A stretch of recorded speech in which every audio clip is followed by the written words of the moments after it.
मेरा देवर बिल्कुल मेरे पति का हमशक्ल था। शादी हुई, अक्सर पता ही नहीं चलता कि पति कौन सा है और देवर कौन सा। मैं देवर के सामने जाने से भी कतराती थी और ज्यादातर वक्त अपने कमरे में गुजार लेती, लेकिन एक रात पति पास लेटा था। मेरा दिल धक धक करने लगा। आंखें मलती मलती पति की जगह मैं देवर के पास पहुंच गई। मेरी शादी हुई तो मेरे कमरे में दो नौजवान बैठे हुए थे। मैं नजर झुकाकर बैठी हुई थी। मैंने बस उन दोनों के पैर ही देखे थे। मुझे हैरत हुई कि मेरे पति के साथ दूसरा कौन हो सकता है, वह भी रात के इस वक्त। जैसे तैसे बने मेरे ऊपर की ओर देखा, मेरे होश उड़ गए कि दोनों के शक्ल एक जैसे थे। जरा सा भी फर्क न था। बालों का हेयर स्टाइल एक जैसा था, हाथ की बनावट एक जैसी थी। मैं चौंक के रह गई, क्योंकि यह अंदाजा लगाना मुश्किल था कि उसमें से मेरा पति कौन सा है। तभी एक नौजवान आया और बोला, बताओ तुम्हारा पति कौन सा है। मैं यह फैसला कैसे कर सकती थी? मैं क्या, यह फैसला कोई भी नहीं कर सकता था, क्योंकि दोनों में जरा सा भी कोई फर्क न था। अभी मैं इसी सोच में परेशान थी कि क्या जवाब दूं, कि दूसरा नौजवान भी आकर मेरे करीब बैठ गया। फिर मेरा हाथ पकड़कर कहने लगा, मैं प्रेम हूँ और यह आशीष है, मेरा भाई। उस नौजवान की बात पर मुझे भरोसा नहीं हुआ था। यह मेरे लिए बहुत बड़ी बात थी। वह दोनों जुड़वा है, क्योंकि मैं नहीं जानती थी कि प्रेम का कोई जुड़वा भाई भी है। मुझे इस बात का अंदाजा था कि ये दो भाई हैं, लेकिन ये नहीं मालूम था कि जुड़वा है, क्योंकि मेरी सास जब रिश्ता देखने आई थी तो कहने लगी कि इसका बेटा शहर में रहता है। कहने लगी कि मेरी ख्वाहिश है कि वह भी यहाँ पर सेटल हो जाए, लेकिन वह नहीं सुनता। मुझे लगा कहीं वह मेरा देवर ही तो ना, वह मजाक में यह सब कह रहा हो। मैं बहुत परेशान थी। मैं चुप सी बैठी थी कि जब प्रेम बेड से उठा और कहने लगा कि यही आपके पति हैं। भाभी, मैं तो यहाँ बस महीने 2 महीने का मेहमान हूँ, फिर वापस चला जाऊंगा। यह कहकर वह कमरे से बाहर चला गया और दरवाजा भी बंद कर दिया। मेरी उड़ती हुई रंगत को देखकर सभी हंसने लगे। कहने लगे कि मुझे तुम्हारे चेहरे पर यही अंदाजा देखने थे कि हम दोनों को देखकर तुम्हें क्या परेशानी होती है। यह कहते हुए उन्होंने अपनी जेब से बहुत ही खूबसूरत अंगूठी का बॉक्स निकाला। मुझे वह मुंह दिखाई की अंगूठी पहना दी। सुबह नाश्ते पर मेरी सास ने बड़े इंतजाम किए थे। मैं इस बात पर हैरान थी कि मेरा देवर भी मेरी सास के साथ किचन में नाश्ता बनाने में बिजी था। मैं प्रेम के साथ कुर्सी पर बैठी थी। देवर मेरे सामने कहने लगे, वह खास बातूनी किस्म का था। जब तक नाश्ता करता रहा उसकी जुबान ट्रैक्टर की तरह चलती रही। मेरी सास का मिजाज भी बहुत दोस्ताना था।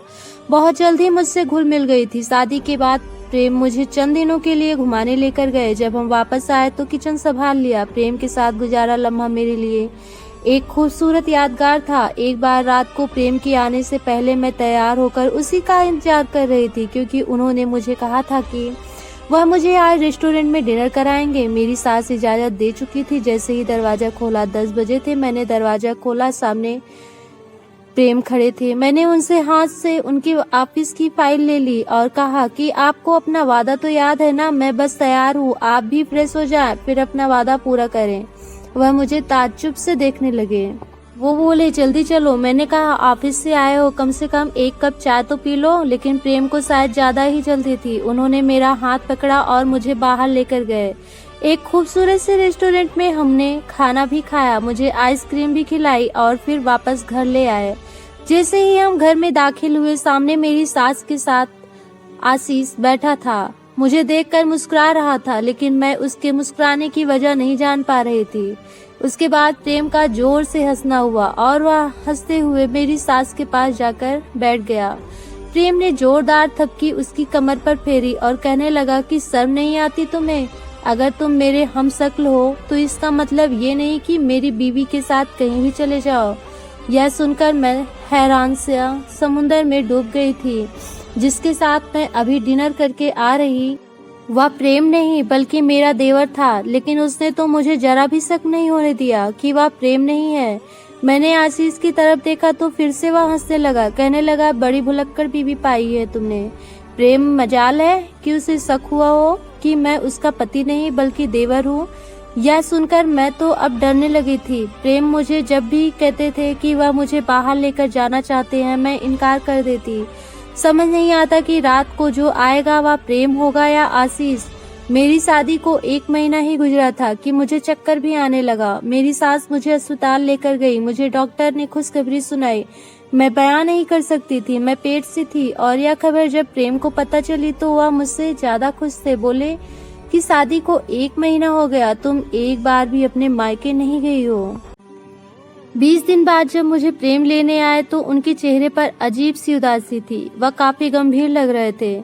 मैंने कहा, आपको क्या हुआ? क्या मेरी बगैर उदास हो गए थे जो यह हुलिया बना रखा है? मेरी बात सुनकर एक फीकी सी मुस्कुराहट उसके चेहरे पर सजी थी। कहने लगे कि हाँ, मैं तुम्हारे बगैर बहुत उदास था। देखा, इसलिए मेरी हालत ऐसी हो गई है। मैं उनके साथ वापस आ गई। मुझे तो लगा कि उन दिनों के बारे में एक एक बात बताएंगे जो उन्होंने मेरे बगैर काटे हुए हैं, लेकिन वह तो खामोशी से सोफे पर जाकर लेट गए। यह देखकर मुझे हैरत हुई। मैंने कहा कि प्रेम, आप सोफे पर क्यों लेटे हैं? कहने लगे कि मेरे सर में दर्द है, सोना चाहता हूँ, तुम भी आराम कर लो। लेकिन मैं उठकर उनके पास आ गई। मुझे अपने करीब देखकर वह उठकर बैठ गए। मेरी आंखें न चाहते हुए भी भीगी थी। मैं उनसे मोहब्बत से इजहार करना चाहती थी, लेकिन वह तो मुंह मोड़ कर सो रहे थे। कुछ समय बाद वह कहने लगे, तुम्हारे डॉक्टर से मिलकर आया हूँ। वह कह रहे थे कि आपकी वाइफ बहुत कमजोर है, इसलिए जब तक बच्चा नहीं हो जाता उससे दूर ही रहो। प्रेम की बात सुनकर मैं भी हैरान रह गई। इसलिए मैं चाहता हूँ कि ये पूरा वक्त आराम से गुजर जाए, इसलिए मैं सोफे पर, तुम बेड पर सो जाओ। सुबह जैसे ही प्रेम ऑफिस गया, आशीष आ गया। वह भी चुपचाप था। मेरी सास के पास बैठकर कहने लगा, माँ, अब मैं वापस जाता हूँ। माँ ने मना किया तो वह बोला, भाभी, अब आप ही माँ को समझाओ। वह नहीं मानी। रात को प्रेम ने अपना तकिया उठाया और सोफे पर जाने लगे। मैंने उनका हाथ थाम लिया और कहा कि यहाँ पर बैठो मेरे पास। मैंने उनसे कहा, कुछ महीने ही रह गए हैं, नया मेहमान आने वाला है। यह कहकर कंधे पर सर रख लिया, लेकिन उन्होंने मुझे झटका देकर पीछे हट गए। मैंने कहा, क्या हुआ? कहने लगे, कुछ नहीं। तभी मेरा देवर आशीष आया। बोला, मेरी नौकरी लग गई। यही मेरी सास देवर को बहुत सारी दुआएं देने लगी। बोली, जल्दी से अपने लिए देवरानी ढूंढो, इसी महीने इसकी भी शादी करा दूंगी। यह सुनकर देवर को बहुत गुस्सा आ गया। बोला, मुझे कोई शादी नहीं करनी, समझिए आप। अगर आपने ऐसी कोई बात भी की, मैंने सोचा मुझे उससे पूछना चाहिए। इससे शाम को चाय बनाकर मैं उसके कमरे में गई। मुझे देखकर वह बैठकर खाने लगा। बोला, भाभी, यहाँ आने की क्या जरूरत थी? मैं खुद बाहर आ जाता। अपना ख्याल रखो। मैंने कहा कि कोई बात नहीं, यह कोई बड़ा काम नहीं है। यह कहकर मैं बेड पर उसके साथ बैठ गई। वो कहने लगा, क्या बात है? मैंने कहा, एक बात पूछूं? फ्रांस में तुम्हें कोई लड़की पसंद तो नहीं आई जो तुम यहाँ शादी नहीं करना चाहते? मेरी बात सुनकर कुछ देर बाद वह मुझे देखा, फिर कहने लगा, हाँ, मुझे एक लड़की पसंद है और मैं उसी से शादी करना चाहता हूँ। मैंने कहा, ठीक है, मैं माँ को उस लड़की के लिए राजी कर लेती हूँ। कहने लगा, वह कभी भी यहाँ पर नहीं आएगी। सुनकर तो मैं भी परेशान हो गई। चंद महीने बाद मैंने एक बेटी को जन्म दिया। मैं बहुत खुश थी। मेरी सास तो अपने पोती को देखकर मरी जा रही थी, लेकिन प्रेम बहुत खामोश था। बार बार वह बच्चे को देखकर अपनी नजरें हटा लेता। मैंने उसका हाथ पकड़ा। मैंने कहा कि अब आपके पास कोई भी बहाना नहीं है। आप क्यों मुझसे ही दूर रहते हो? उन्होंने जब मेरे हाथ से अपना हाथ अलग किया तब आंसू उनकी आंखों से बहने लगा। कहने लगे, मैं सब्र करके थक चुका हूँ।